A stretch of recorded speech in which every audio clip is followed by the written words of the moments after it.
First contact gone wrong in the dark cold space beyond the Orion Belt, a ship moved slowly. It was not a warship, it was a survey vessel sent by the Velmaron Galactic Council. The team inside was peaceful. They studied planets. They made maps. They were scientists, not soldiers. Commander Zarak stood at the front window. His tall insectoid body was still. His 4 eyes watched the blue planet below. So, "This is Earth," he said quietly. "It is empty," said Officer. The N checking the readings. No signals, no life. Signs, no cities, no power grids. "It is a dead world." Jarek turned to his team. He spoke with calm authority. "We will land, check the ruins, collect samples. Then we leave." The crew agreed. The ship descended through thick clouds. The atmosphere was heavier than expected. The scanner showed high radiation pockets, but nothing that seemed alive. They landed near what once was a human city. The buildings were broken and covered in vines. Trees had cracked the roads. Giant roots had lifted concrete into the air. Strange sounds echoed in the wind. Crew stepped out wearing protective suits. They moved carefully. Officer Lin took air samples. Officer Thian scanned the ground. The team walked slowly through the ruins. Cameras recorded everything. In Garak noticed something odd. The vines were growing too fast. He bent down and touched one. It moved slightly, pulling back like a snake stay. "Sharp," he said calmly, "weapons on standby. This planet is not as dead as we thought." Suddenly Officer Lin screamed. Something had grabbed his leg. A vine pulled him toward the ground before anyone could react. Lin fired his blaster, but it had no effect. The vine dragged him into a crack in the earth, and he disappeared. Ian ran to help, but the ground under her feet broke apart. She fell halfway, and clawed hands made of stone reached for her. Zarak grabbed her arm and pulled her out. She was shaking. She had cuts on her face. "We must leave now," Zarak said firmly. "Everyone back to the ship." The team turned to run, but now the path was gone. Trees had moved, rocks had shifted. The city was changing. Buildings blocked their way. Walls rose from the ground like they were alive. "This is impossible," shouted. Then, "This is not natural." Zarak fired his blaster at a wall. It crumbled, but reformed instantly like liquid metal. "Run this way," he commanded. They found a narrow path between 2 broken towers. As they ran, they heard whispering. It was not in any known language. It came from everywhere and nowhere. At Ansi looked at her scanner. "The frequencies are wrong," she said, confused. "It is like the planet itself is transmitting signals." Then, the wind stopped. The air became heavy. Time felt slower. Every step took more effort. Something unseen watched them. They reached the landing site. The ship was still there, but the ground below it was cracked. Roots had wrapped around its legs, pulling it down into the earth. "We are trapped," said the N in panic. Chirac looked at the sky above them. Clouds were swirling, lights flashed inside them, not like lightning, more like eyes. Suddenly their units activated. A voice spoke. It was not human. It was not alien. It was deep, emotionless, and cold. "Survived," the word repeated 3 times. Then silence. The team stood frozen. The planet had spoken. Zarak clenched his jaw. He had seen many strange worlds. He had faced storms, fire, and alien beasts. But this was different. This world was awake. It was not a place. It was a mind. Turned to his team. "Listen to me. This is no ordinary world. It is alive. It remembers something, and it does not want us here. We move east," he said. "That ridge may give us higher ground. We signal the mothership. If we are lucky, they can extract us." They began moving again. Every step was harder. The ground pulsed like a heartbeat. Trees turned toward them. Leaves opened and released spores that hissed in the air. Officer Thane stumbled. Her skin was turning red from the spores. Zarak carried her on his back. At the top of the ridge, Zarak sent an emergency signal. The reply came fast but strange. Warning zone red. "Do not enter Earth. Status classified. Threat level Omega." "What does it mean?" whispered. Then, barely conscious, "It means Earth was not abandoned," Zarak said slowly. "It was contained." He looked back at the land below. It was no longer ruins. It was a trap, a maze of life and death, designed not just to protect itself, but to destroy anything that entered. And still the voice returned once more. Servizarak's eyes narrowed. He knew this was only the beginning. The Forbiddance report: 3 days passed since Commander Zuruk returned from Earth. His ship was damaged, his crew injured, one of them never came back. The Galactic Council listened to his report, but their faces stayed cold and silent. The room was large, made of crystal walls glowing with soft blue lights. Council members sat in a half-circle above him. Zarak stood in the center, his voice steady but tired. Earth is not a dead world, he said calmly. It is alive, it is thinking, it is dangerous. One of the council elders leaned forward. Earth was classified as extinct long ago. What you experienced must be explained by environmental stress, hallucination, or faulty equipment. Zarak kept his head high. I do not lie, my crew was attacked by the planet itself. We lost Officer Lin. The ruins moved. The land changed. It whispered to us. The word was survive. Laughter broke out softly among the younger officials. One of them smirked and spoke. So the dirt whispered to you, Commander. Do rocks speak on your home planet? Tuzarak said nothing. He simply looked around the room, then turned and walked away. Outside the chamber, a younger Velmaran scientist followed him. Her name was Vera. She was short with gray skin and glowing blue eyes. She had read the old Terran files. She believed in forgotten truths. Commander, she said softly, may I see your data log? Sharak looked at her for a moment. He had seen the same mocking look in others, but her eyes were different, curious but serious. He nodded. Later in the data archives, Vera accessed the files. She saw the images, the vines moving, the buildings shifting, the storm in the sky, and the voice in the comms that said survive. She looked up human history. Earth was not just full of life, it was full of war. Storms, nuclear fire, floods, plagues, ice ages. It survived everything. Humans fought each other. They bombed their own cities. They poisoned their air. They burned their forests. Yet they lived again and again. They didn't just survive, they adapted. They changed with every disaster. They grew stronger. Then suddenly, 100 years ago, all signals from Earth stopped. Just silence, no warning, no war, no goodbye. She checked restricted logs, found a locked file. Earth Omega class biohazard access denied her. Hands shook. Why would the council hide this at night? She called a secret channel. Her old mentor, a retired scientist named Harn, who once studied Terran biology, appeared on her screen. His voice was weak but his mind still sharp. You found the file, didn't you? He said before she could speak. Yes. She whispered, what is Earth really? Harn looked behind his shoulder, as if afraid to be heard. Then he spoke. We used to believe humans were dangerous because of their weapons, their machines. But the truth is worse. Earth itself became something else. The planet became a learning system, a mirror of evolution. Every weapon, every idea, every mistake fed the planet's growth. It became something new, something we could not control. What happened to the humans? She asked. They left, he replied. No one knows where. But before they did, they made Earth into a test, a world shaped by survival rules. The ultimate simulation. She stared at the screen. What happened to those who visited after? They never returned. Harn said softly. The screen turned black. A warning flashed. You are being watched. Vera shut down her console, heart pounding. The next day, the council announced new restrictions on Terran research. All files sealed, all missions to Earth banned, all reports labeled false. But Vera could not forget. She made a choice, took a personal shuttle, and loaded an exploration drone.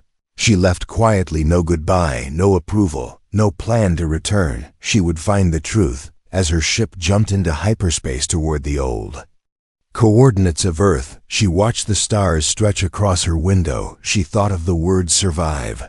She thought of Zarek's face when he spoke about Earth. What kind of place could twist reality?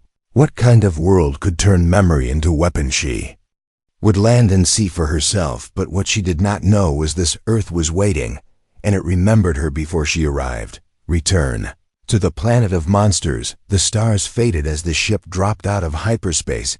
Before her, the blue and green sphere of Earth floated silently. Vera leaned forward, eyes fixed on the surface. Her ship slowed as it entered orbit.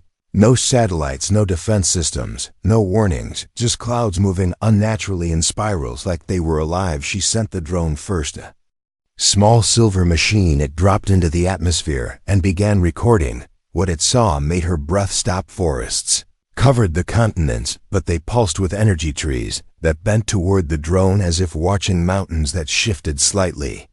When scanned, rivers that flowed uphill, then returned to normal, as if correcting themselves.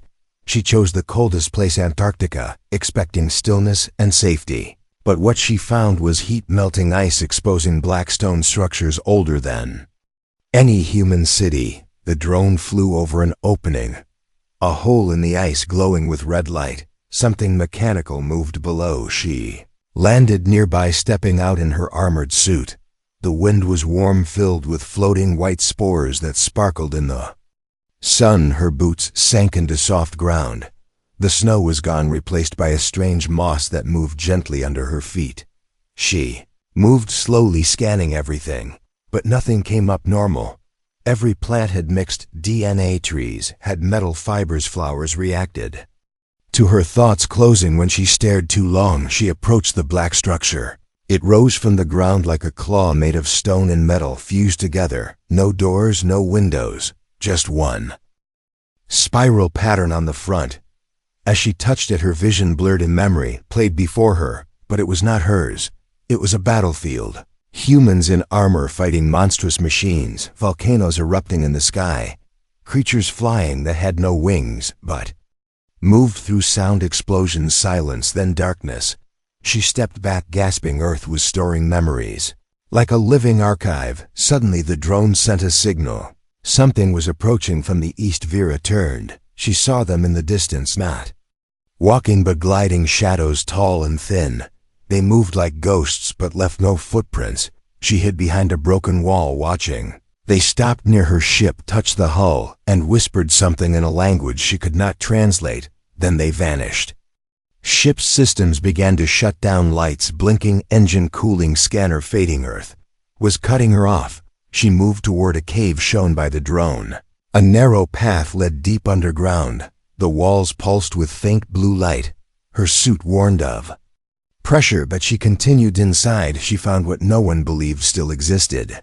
A human structure, not ancient, not ruined. It was perfect, smooth walls, holographic panels working without power source. Voice spoke around her, not loud but present. Welcome back, species not recognized, access restricted. She froze. Was artificial, but aware. She spoke clearly. I am not here to harm.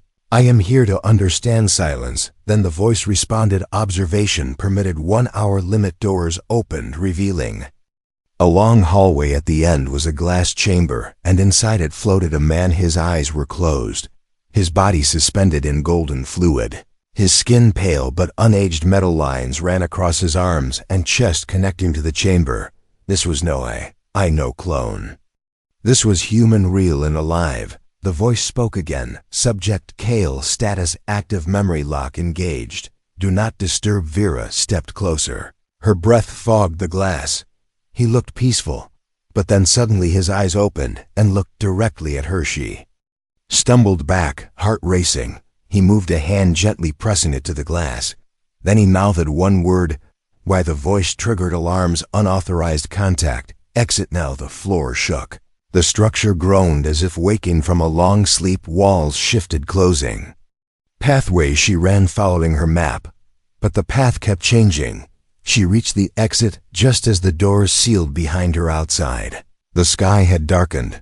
The clouds had formed a perfect circle above her. Lightning flashed without sound. Wind moved in circles around her, but she felt nothing. Then the same voice returned, not from the building this time, but from the ground, the trees, the air. You were warned. She ran to her ship, climbed inside. Systems rebooted slowly, just enough to lift off. As she escaped the surface, she looked down one last time. Earth had shifted again. The land where she stood now gone, replaced by forest. The black structure buried again. She knew this was not the end. She had seen a human alive. She had seen Earth protect him, hide him, guard its secret. She would return, but next time she would not come alone. Last human experiment, the council declared Vera a traitor. Her ship was marked rogue. Her signal was blocked across all channels. But none of that mattered anymore. She had Seen what no one else had, a living human, a hidden city, a planet that refused to die. She floated in deep orbit, her ship wounded silent around her. Systems barely breathing, artificial lights flickering, air recycling slower than before. But her mind was wide awake, repeating every image over and over. The eyes of the man in the chamber, the word he mouthed, the storm above her. The voice of the planet. She opened her logs, uploaded all her footage into a secure black box probe, and launched it toward Velmora, hoping someone would find it one day. Then her ship drifted slowly, pulled by Earth's gravity again. She did not resist. She let it guide her. The planet wanted her to return. She chose a different landing site, this time the Amazon basin, but it was no longer jungle. It was metal trees shaped like antennae, towers with roots, flowers made of silver. Everything hummed with soft vibration, as if the planet was alive and dreaming. She stepped out wearing only a light suit now. The air felt warm. The wind carried data, not sound. As she walked, the ground lit up below her feet like sensors, reading her movement. A new structure rose from the ground, tall and curved, like a wave of glass and steel. A doorway opened, not by force, but by choice. The planet was letting her in. Inside, there were no guards, no alarms, only silence and machines moving with calm purpose. They floated through the halls, scanning, cleaning, organizing. Yet none of them reacted to her presence. She followed the path until she reached another chamber. It was smaller than before, dimly lit. In the center floated another human, or what once was human. His body was split in half, one side pure flesh, the other pure machine. His eyes opened slowly, and his voice came not from his mouth but from every wall around her. You return again and again, always curious, always afraid. She froze. This was not Kale. This was something else.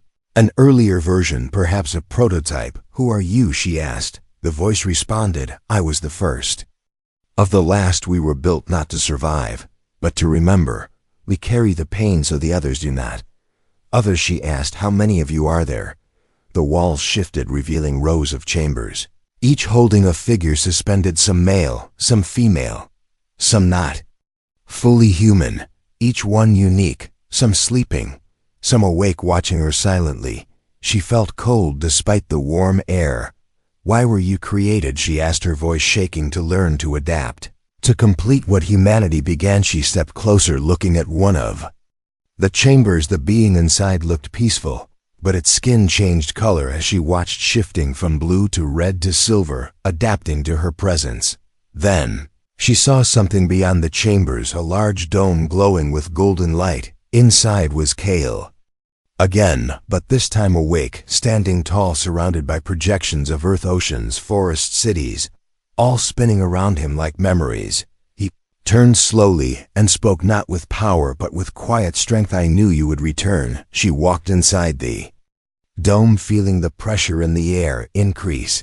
Every step felt heavier, as if the planet itself was watching through him. Kale looked older now, not in age but in presence. His body seemed connected to the ground, to the walls, to the light around him. What are you? She asked. I am the echo of Earth. I am the keeper of what was lost. I am what remains when everything else ends. She looked at him, unsure what to believe. You are still human. He nodded, but also more Earth, and I are one now. Why? She asked. Why did humanity leave? Why did they make this place? Kale walked slowly around her, stopping near a glowing map of stars. We had conquered everything except ourselves. We fought too much, consumed too much. We knew our end was near, so we did something no one expected. We left not to escape, but to give Earth a chance to become this. She asked. He said Earth needed to evolve without us, to grow as a guardian, as a test, as a warning. What warning? She whispered. He turned and stared into her eyes. That survival is not life, that evolution without wisdom becomes madness, that power without memory repeats destruction. She felt a weight in her heart. The galaxy never knew the full truth. Earth's not destroyed. Earth had been reborn into something ancient and intelligent, a living machine carrying the soul of humanity. Kale walked toward her again. If you came to understand, then stay. If you came to control, then run. Before she could answer, the chamber darkened. A deep rumble shook the ground. Outside, the planet was changing again, reacting to something beyond their control. Kale raised his head and said softly, "They are coming." Vera looked up confused. "Who?" Kale's voice was calm but heavy. "The ones who never learned to leave, the ones who feared what we became." Waking the beast, the sky above Earth turned red, as if the planet itself sensed what was coming. The clouds moved in unnatural spirals, lightning cracked, but there was no sound. Only pressure building in the air, like the breath of something ancient preparing to rise. Inside the chamber, Kale stood still, but his body glowed with strange energy. His skin flickered between human and metal, like his form could no longer decide what it truly was. The walls around him responded, pulsing with light signals flashing across the floor. Vera felt it too, a vibration in her chest, not from fear, but from the ground beneath her, as if Earth had a heartbeat and it was racing. She turned to Kale. "Who's coming?" she asked again. He looked toward the sky, not with his eyes but with his mind. His voice was low, almost a whisper. "They call themselves preservers, but they are destroyers. They fear what cannot be controlled. They fear us. They fear Earth." She moved closer, trying to understand. "You mean the Council?" "No," he replied. "Older than them, older than us. They were watching long before we reached the stars. They waited until humanity was gone. Then they tried to claim what we left behind." He paused, then stepped forward, placing a hand on the wall. The structure shifted around him, opening new paths, lights revealing hidden systems. Machines powered on their own, without fuel, without wires, without control. "The planet is ready," he said softly. "It remembers what they did last time." Vera followed him through the opening hallways, led into a new chamber buried deep underground. A place where the real core of Earth's evolution waited. Inside the chamber stood a figure larger than any human. Strong, armored, covered in organic metal, its arms like blades, its back lined with glowing veins. It did not breathe, but it was alive. "This is the beast," Kale said. "The final weapon, the last human design. But we never used it. It was not meant to conquer. It was meant to protect." Vera stared at the creature. It looked part human, part animal, part machine, and yet something in its shape felt familiar. A memory of war, a memory of desperation. "How do we stop them?" she asked. Kale stepped forward and placed his hand on the beast. A low hum filled the room. Then, without warning, the beast opened its eyes. They were bright white, glowing like twin stars. The ground shook. Machines far above awakened. Satellites dead for centuries, powered on the entire planet, responded like a living nervous system, reconnected to its brain. "You do not stop them," Kale said. "You survive them, and show them they were wrong." Above them, in orbit, 5 dark ships appeared, their design unlike anything Vera had seen before. Long, sharp, covered in black scales. They did not broadcast a signal. They did not try to speak. They simply waited like predators in silence. The attack came fast. A beam of light struck the atmosphere, but did not pass through. The clouds thickened, turning into a shield absorbing the energy. Trees around the impact zone caught fire, then turned blue, then turned to ash, then regrew. Instantly, Earth adapted in seconds. The voice of the beast echoed across the chamber. It was not loud, but it cut through every other sound. "Request accepted. Waking complete. Initiating defense mode." Its arms began to move, fingers unfolding like blades. Its chest opened, revealing a core of rotating rings spinning with light. Then it spoke again. "DNA match confirmed." Subject Kale recognized. Kale stepped back and looked at Vera. This was never about saving Earth. It was about proving what Earth could become. He turned to the beast and nodded. One command: defend. The ceiling above them opened. A platform lifted the beast toward the surface. As it rose, it connected to the ground, roots and cables snapping into place. The planet fed it energy. The sky darkened fully, now turning black like space had descended upon Earth. Vera watched in silence as Kale began to change, his body stretching, adapting, absorbing light around him. He no longer looked like a man. He looked like the will of Earth given form. The two figures stood side by side. The last experiment and the final weapon above the ships began to move, their weapons charged, their lights focused. Kale raised his hand. The storm answered thunder, roared, winds bent metal. Oceans shifted inland, then pulled back, leaving giant scars in the land. The battle for Earth had begun, not for land, not for power, but for memory, for evolution, for truth. And far across the stars, others began to watch as well, some curious, some afraid, but all understood one thing: Earth had woken its oldest protector, and it would not sleep again. The Deathworld fights back. The sky cracked open as the first beam from the alien ship struck the shield above Earth. The clouds twisted, absorbing the impact, then spreading the energy across the atmosphere like a living web. The air turned red, then blue, then vanished completely around the impact zone, leaving nothing but silence. The beast had reached the surface now. Its feet touched the ground and the earth shifted around it. Hills bent, rivers paused. The trees leaned inward as if bowing to their guardian. The wind howled, not in fear, but in agreement. Kale stood beside the beast, not as its commander, but as its equal, his body glowing brighter than before. Arms pulsing with energy, eyes filled with the memory of every war, every loss, every survival that Earth had endured. The alien fleet, 5 ships spread out, circling the planet. They launched drones, black spinning creatures that moved like insects but sliced through metal. Their weapons were designed to erase, not kill. Matter disintegrated wherever they struck, but when the drones reached the surface, they slowed. Their scanners returned no data. The ground looked like metal, but felt like flesh. The air was too clean, then too thick. The gravity changed from meter to meter. Earth was changing faster than their tech could react. One drone fired at a human ruin, a building older than history. It exploded, but reformed within seconds, walls rebuilding, stronger, taller, covered in veins of glowing roots. Another drone fired at the beast. The beam hit directly, but instead of breaking it, the energy was absorbed, pulled into its chest core, and redirected into the sky, hitting one of the ships with the same intensity. The ship's shield collapsed and fire erupted from its side. Inside that ship, panic began. Crew tried to adjust weapons, recalibrate targets, but the planet itself was jamming their systems, not through technology, but through nature.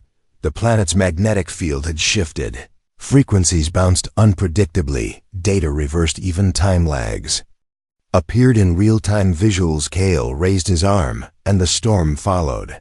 Lightning struck with intelligence, cutting through ships not randomly, but with surgical precision. He stepped forward with the earth reshaping beneath his feet. Rocks rose to carry him closer to the sky. Trees opened to release spores that climbed like mist toward the enemies above. Vera watched from below, her heart racing. She had never seen power like this. It was not magic, it was not even science, it was evolution. Guided by memory and will, she looked around and saw more signs of ancient human presence. Structures hidden in mountains, old satellites rising from the oceans, broken machines buried in deserts, now reactivating, drones from the past, now controlled by something deeper. Earth had waited, not because it was weak, but because it was patient. A second alien ship descended fast, aiming to land. A loud hum vibrated across the land. Mountains cracked. A canyon split open and swallowed the ship before it could touch the ground. Roots wrapped around the wreckage, pulling it into the earth and sealing it beneath layers of molten rock. Third ship tried to escape, but Earth did not allow it. The sky became heavy. The clouds turned solid and slammed down like fists made of air. The ship twisted, broke into pieces, then fell into the ocean, where water turned black and swallowed it whole. Fourth ship hovered high above, firing everything it had. Cities were hit, forests burned. But for every strike, Earth responded. Buildings healed, fires reversed.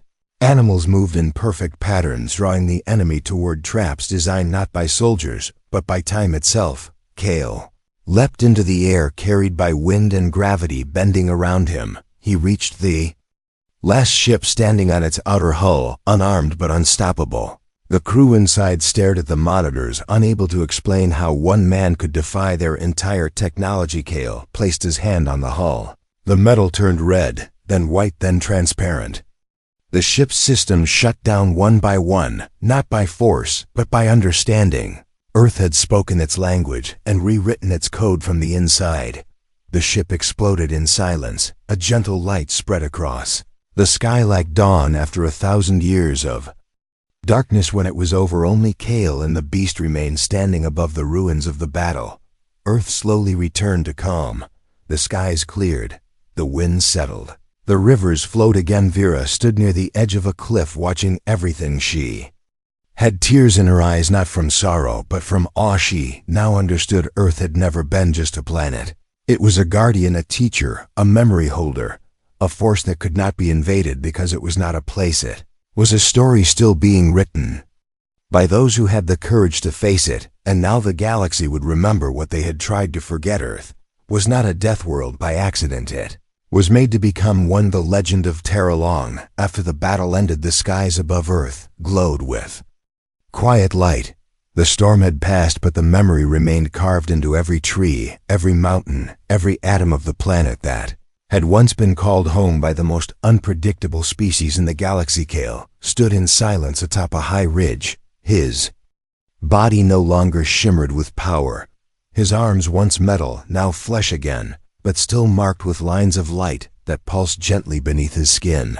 He looked down at the land, breathing with peace once more. Fields regrew, rivers cleared, the skies were endless again. Beside him, the great beast stood still as a statue, waiting not for command but for silence to mean safety. Its mission complete, it would return to rest until Earth called again. Vera walked up the path toward Kale, her eyes tired, her steps slow, but her heart calm. She had seen the impossible. She had witnessed not the end of the world, but its awakening.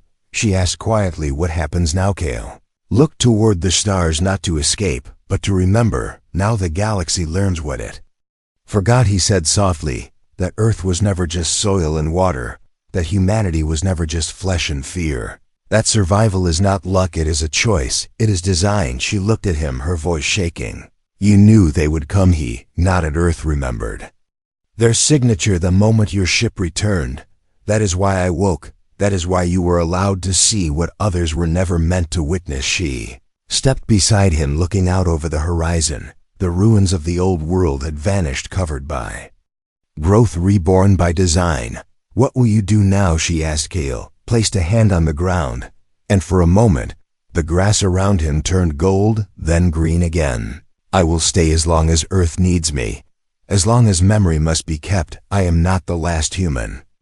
I am the first of the next kind." Vera understood Earth had not just survived, it had evolved. It had chosen to become more, and it had chosen Kale as its voice, its protector, its soul. Far beyond the system signals spread across the stars, the destroyed ships were gone, but their echoes traveled, and in distant corners of the galaxy, strange species, ancient and powerful, began to listen, not with fear, but with curiosity. In old libraries, children would ask the question again, the one no elder liked to answer: what happened to the humans? And now the answer had returned, not as a rumor, not as a myth, but as a truth. Became the storm. They became the silence. They became the world itself. And in time, new names were whispered: Terra, Deathworld, Origin, Planet, Forbidden Sphere. The names changed, but the meaning stayed the same. Do not go to that place if you value your limits. Do not wake the land if you are not ready to be judged. Do not enter unless you are ready to become part of it, because Earth does not forgive, but it does remember. And it will teach you the cost of forgetting what it once was. Kale turned to Vera and spoke one final time. "You came here searching for knowledge. You found something older than truth." She nodded quietly, her eyes on the horizon. "Can I stay?" she asked. He looked at her, not with power, but with peace. "Only if you are ready to become part of the story, not just the one who reads it." She smiled, the kind of smile that comes after fear has burned away, and only purpose remains. "Then let it begin," she said. Far across the galaxy, long after Kale faded into the wind and Vera's name was forgotten, the planet once called Earth stood unchanged, eternal, still watching, still listening. Place where the soil remembers every footstep, a place where death taught life to become something greater, a place once feared. Now legend, the Deathworld, beginning and the end, the legend of Terra, the end.